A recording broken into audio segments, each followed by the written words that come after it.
Aloha, shalom. We're getting ready to do the final quarter activation now. And so we had the full moon last week, which was the full picture, revelation of the fullness of what's been going on this past month. Now we're at the final quarter, so we're getting ready to close up this past cycle, process everything that we've been looking at, everything we've been receiving. Now we're ready to process, close up this past cycle, and prepare for the new moon next week. So this is the in-between week. It's the in-between activation.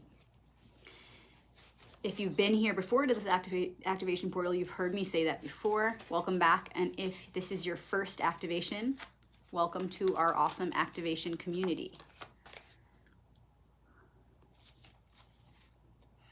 These activations happen every single week, and we've been doing them for years now, and we never miss one. I mean, even tonight, I already took a shower, winded down for the day, and I was like, oh, activation time. So it just kind of turned into its own thing. It's like its own entity, you know? And I really believe it's because of all the beautiful people that keep showing up every week. So thank you for meeting here every week to do this work. So the way that it works for those of you who are new, it doesn't actually have anything to do with the moon other than the fact that we use it as a measurement of time. The shape of the moon is just reflecting something that's going on inside of us and behind all things. Everything is a reflection of the one. You may have seen a tarot reading before, you may have received a reading before. It's nothing to be afraid of. It's not a big deal at all, really. Each of these cards just represent different pieces of archetypal wisdom. And when we pull them, they present to us a beautiful, simple message of wisdom for us to review and carry with us to guide us through this part of the cycle and through the week ahead. So in the comments, let me know where in the world you're tuning in from. And as usual, I'm tuning in from the lovely Sedona, Arizona. And I'm just going to go ahead and shuffle these cards while you're all tuning in and letting us know where in the world you are. California, Philadelphia, Portugal.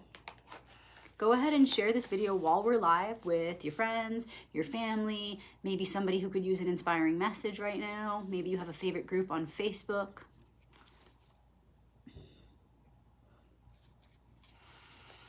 And if you prefer, you can just wait to share it at the very end. If you know somebody who doesn't have Facebook that might enjoy the message we're about to receive, go ahead and share it with them on YouTube or Instagram a bit later, as the videos are always loaded to Instagram and YouTube Rebecca Magic. North Carolina, Virginia, Jacksonville, Florida, Netherlands, Prescott, Georgia. Sweet.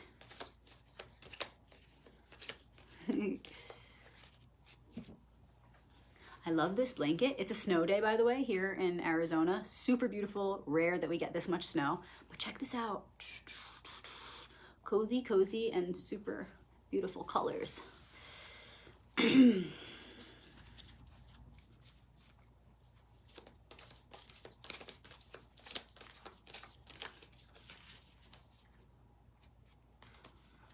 All right, now I'm going to take out my Hebrew cards too. I know you guys like my Hebrew cards. I made the Hebrew cards myself. I'm going to show you what they look like here in a moment.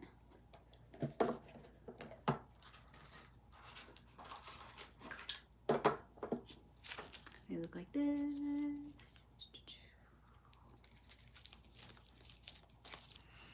Sometimes I get requests for people to be in my video. I'm not sure why. This is not that type of video. So if you're requesting to be in the video, this is not the space for that. We don't do that here. It's not personal readings. It's not a joint chat or anything like that. It's strictly for the collective. It's a message for all of us. So thank you for understanding. And the Hebrew cards work the same way as the tarot. Each one represents a specific piece of archetypal wisdom. And these different pieces of wisdom just reflect different pieces of the mind. Your mind, my mind, and the one mind.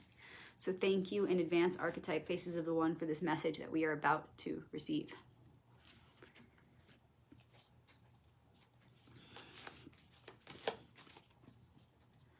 Okay, what's the biggest challenge for us right now, starting right now, and the week ahead as we close up one cycle and prepare for the next? What is something that has unfolded this cycle that has become very obvious now, and we're ready to acknowledge it fully, to then let it go, to free up space for the next part of our journey? And then with the Hebrew cards, who is the ally of the week? The force that will bring us grace through this process.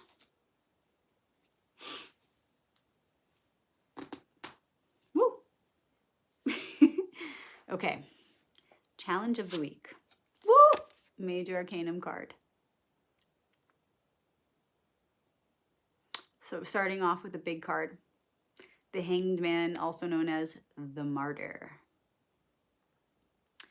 And when you want to know what a card is about, you always want to look to the cards before and after, because tarot is a sequence. To be precise, it's the alchemical process broken down into distinguished parts. So the number 12, Hanged Man, is right in between 11 and 13. In 11, we learn our strength. We learn our true strength, which is our intuition. It's our power through our connection to source, which comes through humility and receptivity to that power. And so we learn all about the things that we then need to sacrifice in order to maintain that connection to source, in order to maintain and build that strength. We come to 12. We learn what we need to sacrifice. And then after 12, we have 13, death or transformation. So we're at the part right now where we're learning more about what we need to sacrifice. We're being given the opportunity right now to make more of a sacrifice. This is the challenge of the week. And so if you've been here to this activation portal before, you've heard me say this. For some people, you're experiencing more of the challenge. For some people, you're experiencing more of the gift. The challenge and the gift are one. So depending on the amount of effort that you put into the current challenge will determine the amount of blessing that comes in reflection of that work. So for some of us, this looks like a big struggle right now, struggling to make sacrifices, holding on. That's what it's going to feel like right now. And in the week ahead, it's going to feel like a struggle. If you're resisting the necessary changes, if you're resisting letting go of those things that deep inside you know it's time to let go of, you're going to experience some pain. You're going to experience some suffering. So we're being asked to look at right now, what are the things that what are the sacrifices we can consciously and actively participate in? How can we meet the universe, be present with this process and say, I recognize what needs to be sacrificed and I'm going to willingly do it here and now with my faith, with my fullest strength and trust. I'm going to do it. I'm not going to have it ripped from me by the universe, who's only me anyway. I'm going to let go of that resistance. I'm going to actively participate in this process. And I'm going to say yes to those things that I know have to go. And if you feel you've already been making some sacrifices, this week is a time to speed up the process. This week is a time to go all in. Right now, we're being supported more than ever by the forces within and around us to make sacrifices. So it's almost like every sacrifice you make right now, big or small, regardless of your judgment as to whether it's big or small, the effects of that sacrifice will be multiplied. Your efforts will be matched by the universe right now. Now is a prime time to make those sacrifices, sacrifice those things that don't work for you anymore. That means thoughts, thought programs, certain beliefs, but it also means certain ways of speaking which reflect those beliefs.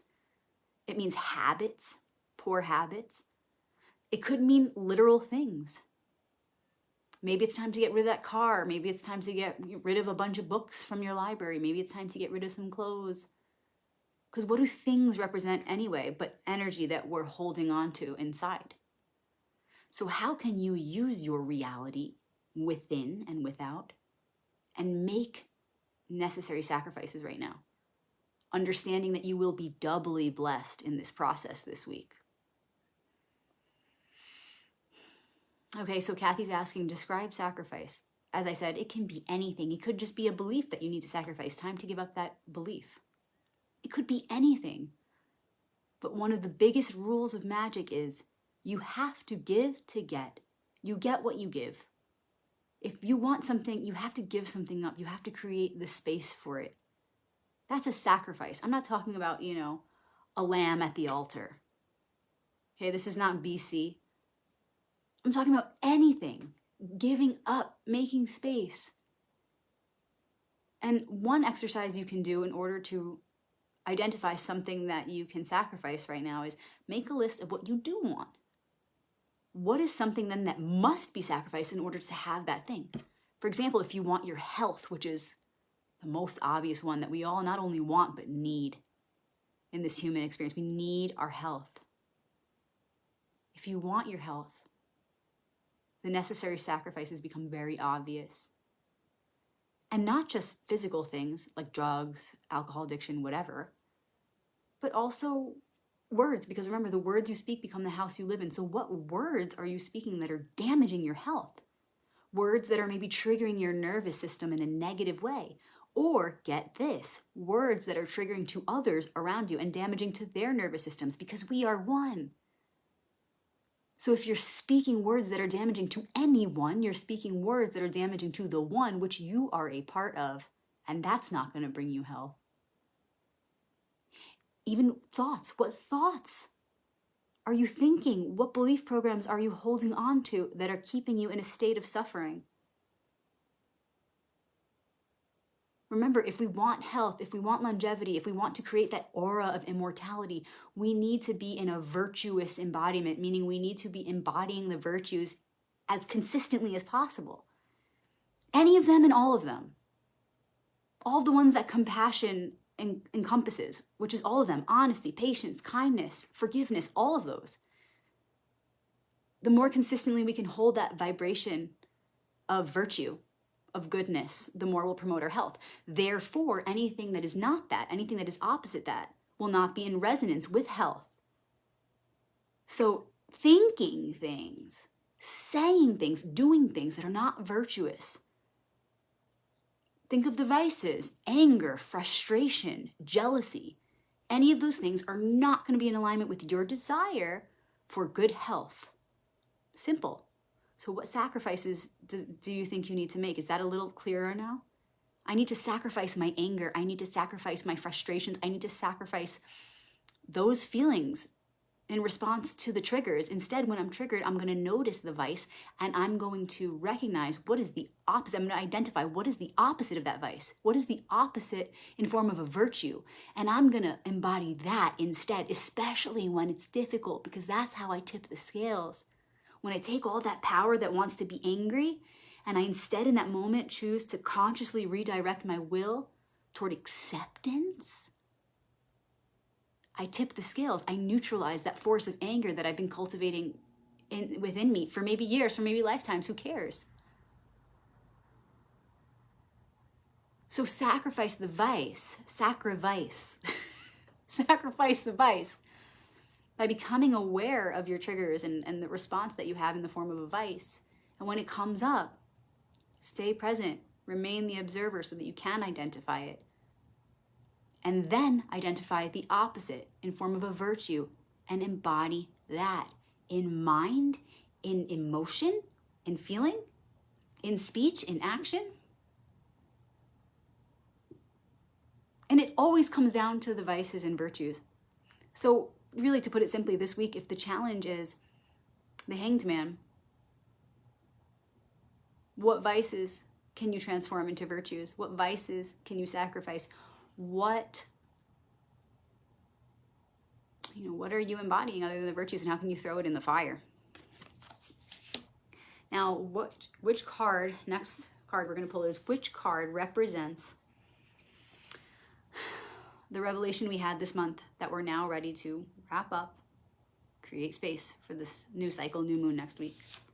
Woo! Another major arcanum card. So both of the tarot cards we pulled, because the final one's a Hebrew letter, which is all major arcanum related, so that's already going to be a powerful one. Both are major arcanum cards. Before I move on, Kathy has a good question. She's asking, what does it mean to embody the virtue? you're welcome to go to my YouTube channel, youtube.com/Rebecca Magic with a CK, and type in virtue, or you can type in the search bar in YouTube, Rebecca Magic Virtues, and I've got a bunch of information and videos on the virtues. You're also welcome to go to my Facebook wall, Rebecca Magic, not Royal Path Tarot, Rebecca Magic on Facebook, and search my profile, type the word virtue in. There are a ton of writings that will pop up on how to embody the virtues and what they even are. It's really simple, guys. Don't complicate it. A child does it so readily, so easily. The virtues are all the different virtues you can think of. You can look up, different lists of virtues, but really just think about it. What comes to mind? Kindness, forgiveness, patience, acceptance. And in order to embody it, it means to use our senses to express the light of these virtues.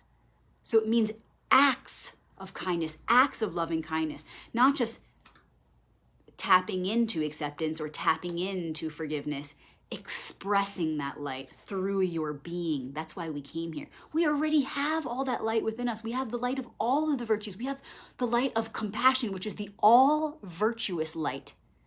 It's the original light of creation. It's within us all. We just don't exercise it enough. We forget that we are the instrument, the star, the 5 points, the 5 senses for the light of all of the virtues to come through. So when you embody any of these virtues, let's say forgiveness, right? When you're actively expressing forgiveness, embodying it, actively expressing it, you are actualizing the light of God into this world, the light of creation into this world. You're multiplying that light because you are activating it within yourself, and then you're doing something with it. You are crystallizing it. You're making something of it and releasing it into this world. That's all it is. That's all it is. It's so simple. It's just embodying through expression the light of the virtues, and any one of them, all of them, are a part of the all virtuous light of compassion. Each one is a different ray of that sun of compassion. That's it. And when you do it, it's like so simple, right? But when you do it, what you're actually creating is so profound. You're creating an aura of immortality. You literally reverse the aging process. Do you know that? You literally produce more human growth hormone. You reduce suffering. You eliminate illness. You become an inspiration, a radiant aura of joy, positivity, health, abundance, and everybody who witnesses you touches that light, and you spread it more through them, everyone you cross paths with.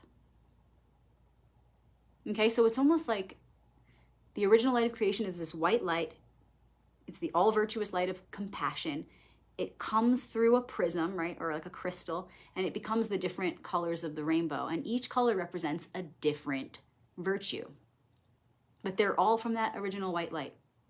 So as you activate each of those lights within yourself and you get more familiar with the embodiment of each one of them, they start to create a synergy inside you, within your heart, within your mind, and they begin to work together, and they sing the song of compassion. It's like each is a keynote, and the song altogether makes up compassion.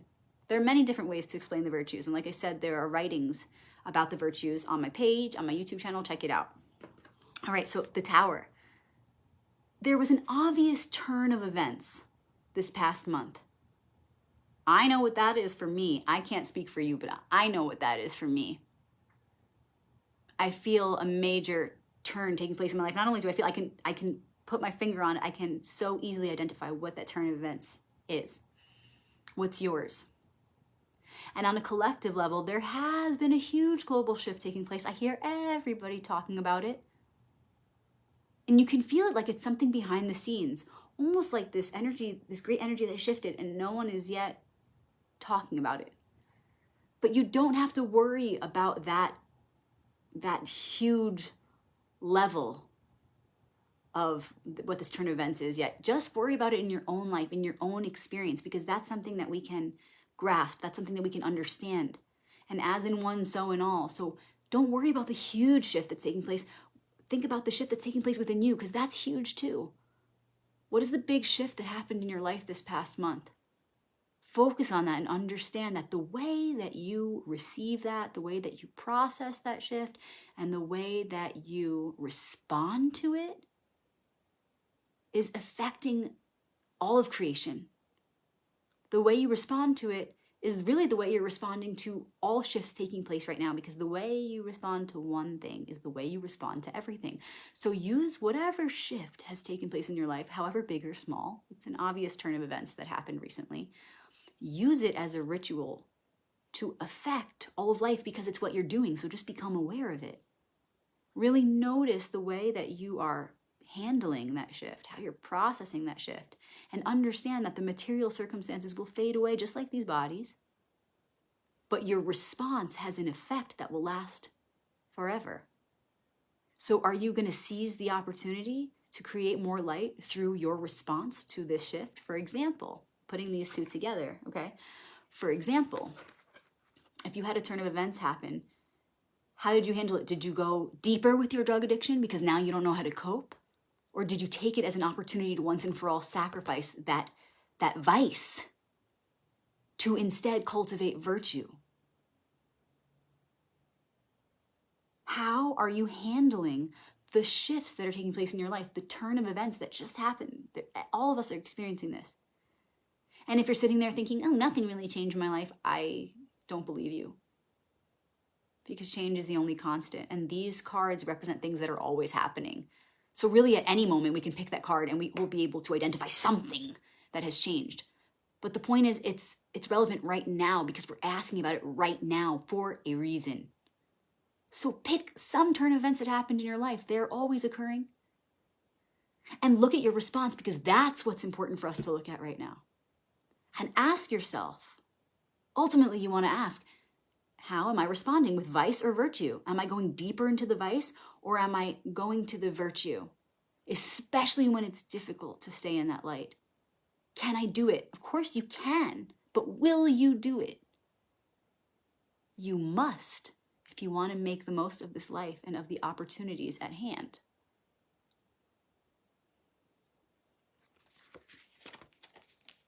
Okay, so it's time for us to use this power that we have right now, this opportunity to make the sacrifices, to sacrifice the vices, and to instead choose virtue. And what we're being shown right now is we had a big turn of events in our life recently. It's time to really look at how we've responded to it and to once and for all process this correctly with virtue and not vice. And the ally of the week is the Tet.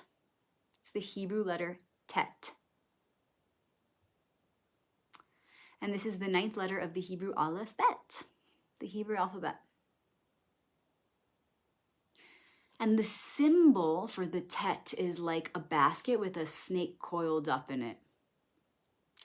The message about the Tet is we are, and all things are, a vessel for both good or evil. That potential for good or evil is within all. And this relates directly to what we just said. Vice or virtue, what's it going to be? You have a choice, blessing or curse. What path are you going to choose? And we have a choice every moment. It's not just one and done. It's a choice each moment. So are you going to understand, yes, we have that dualistic potential. We're living in a reality of duality, a reality of polarity. But the good and evil, we can rise beyond that to understand that we are, yes, beings of polarity, but we don't have to look at it as good and evil. We can look at it as active and receptive, masculine and feminine. There's a time for this, there's a time for that, and it's a never-ending dance. So how can we use those forces in harmony for the greater good, always?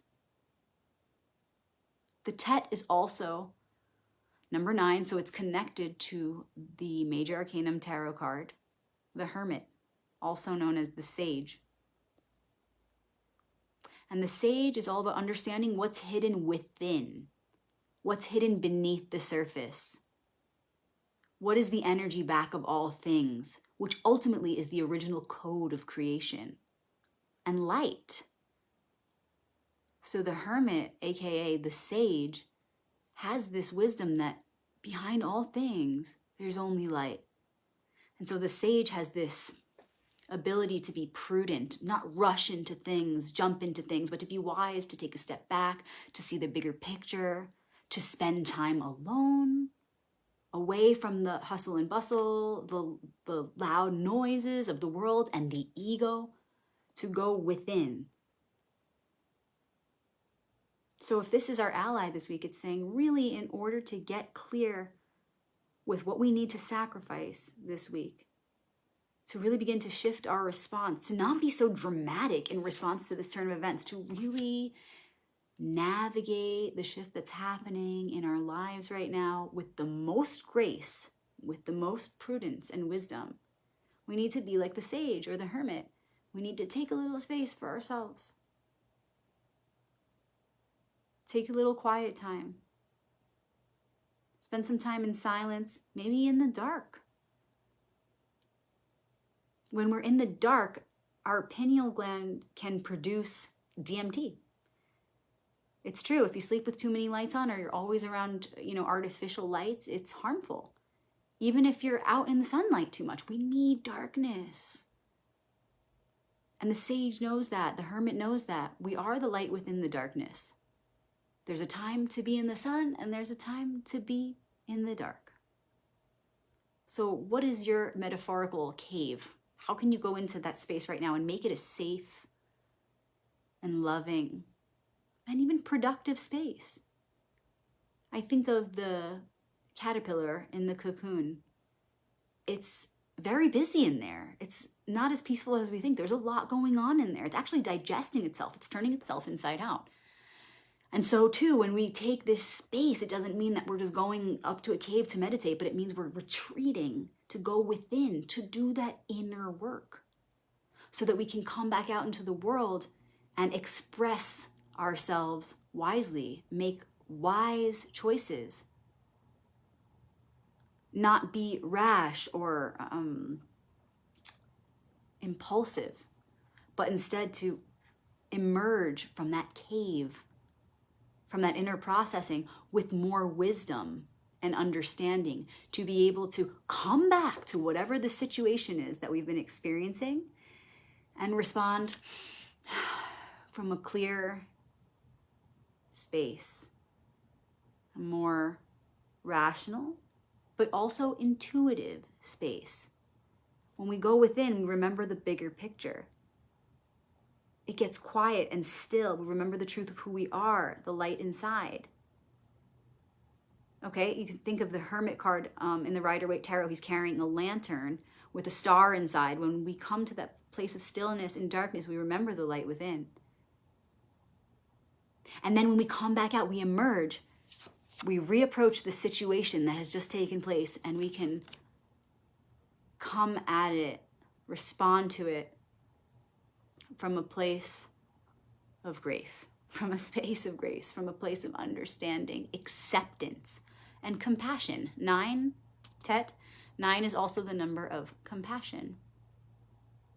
I actually just happened to see Luke's comment before this video a bit ago, and he commented on an old post of mine about the magician, I believe, and he was writing about the Hebrew word for compassion, and it's also the word for womb. Hebrew is multidimensional, as you guys know. And it's true, rachamim. I'm pretty sure that's what it is. And if you think about it, compassion, like we said, is that original light of creation. It's the all virtuous light. And we experience that the most when we're in the womb, right? So compassion and womb, same root word, right? And so you want to feel as though you're in that womb, being held by that light of compassion. So you remember who you are, where you came from, where you will return. And when you have locked in that frequency of remembrance, doesn't it make sense then that when you reapproach this situation that maybe had you all crazy at first, you can come at it with this compassion, 9, compassion, and acceptance. Because that's what 9 is about, acceptance. And also detachment. The hermit or the sage is also about detachment. Think about number 9 and the qualities of number 9. That's detachment, that's death, that's endings. That's acceptance, that's surrender. Also, the primary zodiacal connection to the number 9 Hermit in the tarot is actually Aquarius. A lot of people think it's the star, but actually the primary association, and I talk about this in my books, which happen to be right behind me. If you're interested, please message me and I'll be happy to ship you a copy of my books. The primary association is Aquarius. So think about Aquarius. When you think about the sage or you think about Tet or number 9, they're all symbols that are connected. Aquarius is detached. So the ally this week is telling us, and we're just now entering Pisces season, but we've got that Aquarian bridge into this more emotional and sensitive, dreamy time, right? So let's take this bridging energy right now, this Aquarian energy, into that season so we don't lose ourselves in that dreamy realm where we go deep into the subconscious, into our fears even. Let's hold on to the lessons we learn in Aquarius as we enter this new cycle. This is perfect ally for this in-between week. Hold on to what we learned from Aquarius. We don't throw away what we learned as we enter into the next cycle. We take it with us in order to best be prepared for the next cycle. It's a sequence. Even the zodiac, like the tarot, is a wheel. So let's take that Aquarian detachment, bigger picture perspective with us into Pisces season so that we don't forget who we are. So that when we move into the madness, we can approach it from that place of detachment and acceptance, knowing none of it's real anyway. It's all going to pass. It's all going to fade away. The only thing that's real is our response and the opportunity to multiply the light in this world.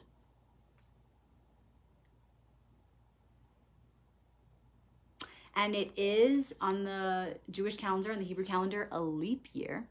So that's a pretty magical thing. It's called the pregnant year.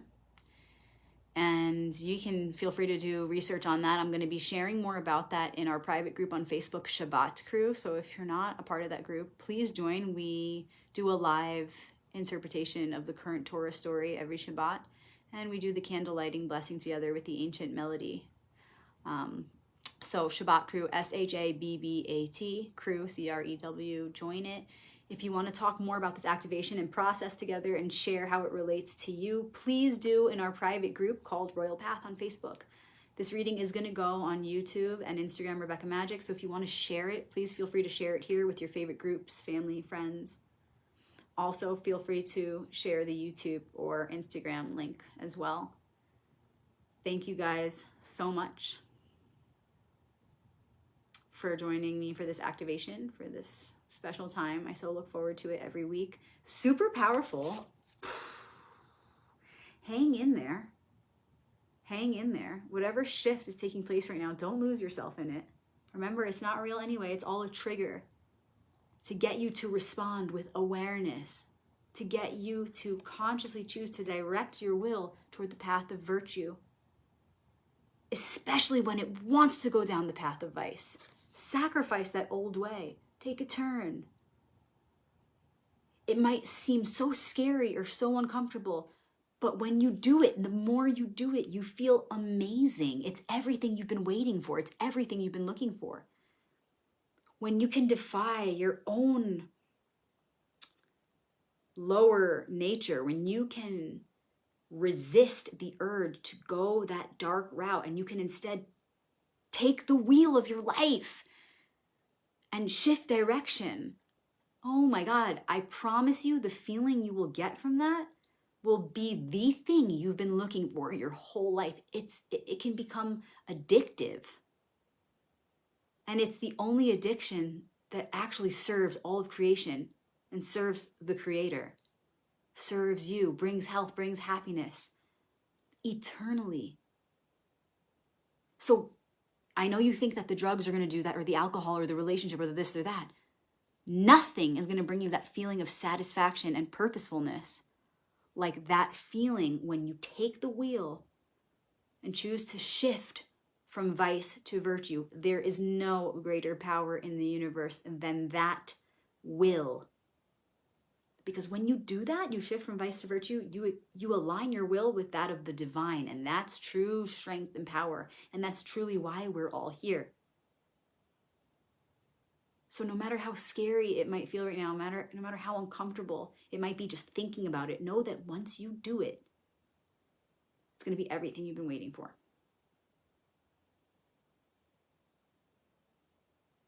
I love you guys. I'll see you next week for the new moon. And I expect to feel you all glowing even brighter than this moment here now, because the opportunity we have right now with this work is tremendous. And we're all in it together.